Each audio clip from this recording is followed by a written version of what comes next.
Mando Alvarado, you came to New York from originally South Texas, but then through school in North Carolina a few years ago as an actor, and how's that gone for you so far? It's not too bad. You know, when you come to New York, you want to get the Law and Order. That's when you're okay. I'm a legitimate actor, and so I've done the Law and Orders, I've done the Sopranos. So it's been good as far as like the activity. But again, it's finding ways, finding outlets to be more creative. That's the difficulty of being here in New York as an actor. And for you, the outlet has been finding yourself as a playwright. Correct, playwright and producing. About 3 years ago, I started venturing into the playwriting world. Coming to New York, finding ways to find agents, I decided to write my own play, which I would star in. And I wrote it, and we got together, a group of friends got together to read the play, and I just wanted to hear it in the back of a bar.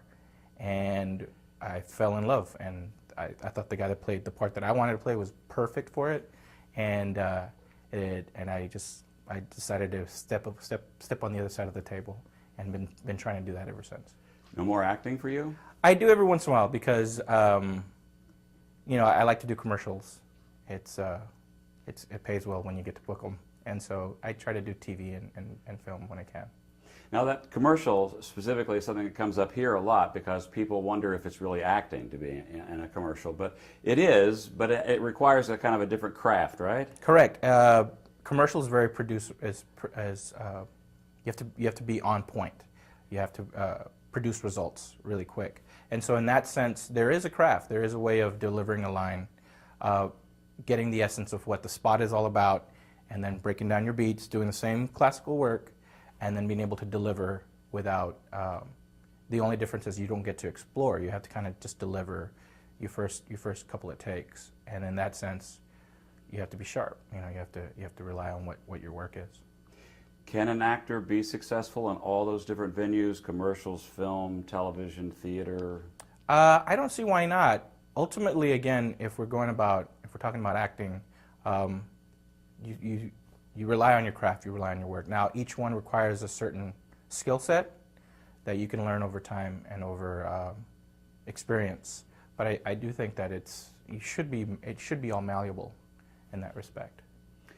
Now, most actors have to confront the idea of getting themselves selected for a play or getting the work in a commercial or a television project. As a playwright, what's the process there to get your play seen and produced?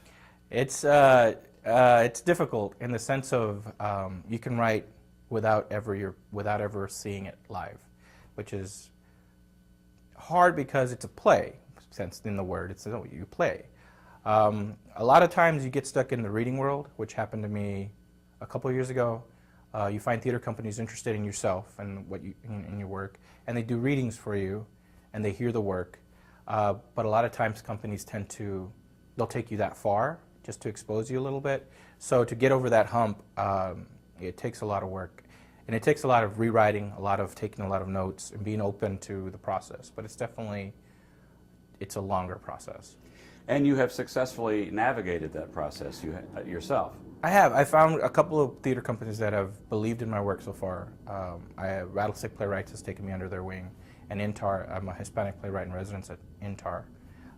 So those two companies have been very supportive, and Eduardo Machado and David Van Asselt have been great mentors in that respect.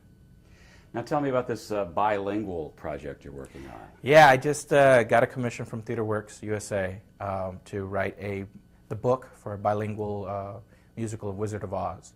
So it's been interesting. I'm halfway done and trying to find a way to reinterpret the story, but make it bilingual, give it a Latino feel to it, and still stay true to the essence of what the play was about, what the book was about in the film, because kids have a certain expectation. So for instance, you can't cut out munchkins. You need munchkins.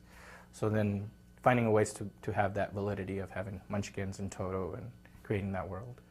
And when you say bilingual, it's going to be presented two different ways, one in Spanish, one in English? No, or? it's going to be bilingual through the play. So one character will speak Spanish, another one will speak English. So that's another area of subtlety. If you don't speak Spanish, how do you know what's being said? you know, if you don't speak English, how do you know what's being said? So it's finding the way that where the dialogue, it influences or reinterprets that when one character speaks to another. That's been hard to figure that out. How important has your Latino heritage been to you as an actor and as a playwright? Has it been something that defines you, or is it something that you can find comfort and a sense of home in, but you don't necessarily have to be there all the time? It's evolving, I will say that. There are more opportunities, and more than being Latino, you know, I'm from South Texas, and South Texas, being from a border town, has its own roots, has its own culture. You know, we're a hybridity of Mexican, Mexican-American, Texan, and Catholicism all into one. So in that sense, I take pride in that, and so that supports, I guess, my character. And then coming up to New York, finding ways to funnel that and to be able to get work has been interesting. I don't ever feel held back, and I do feel like it influences who I am.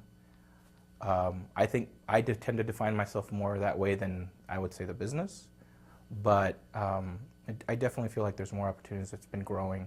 I do feel like, as a playwright especially, I tend to write characters that could be of any race, but there is that I guess flavor, you know, that flavor of where I'm from. All right, Mando Alvarado, thanks for coming in. Thank you.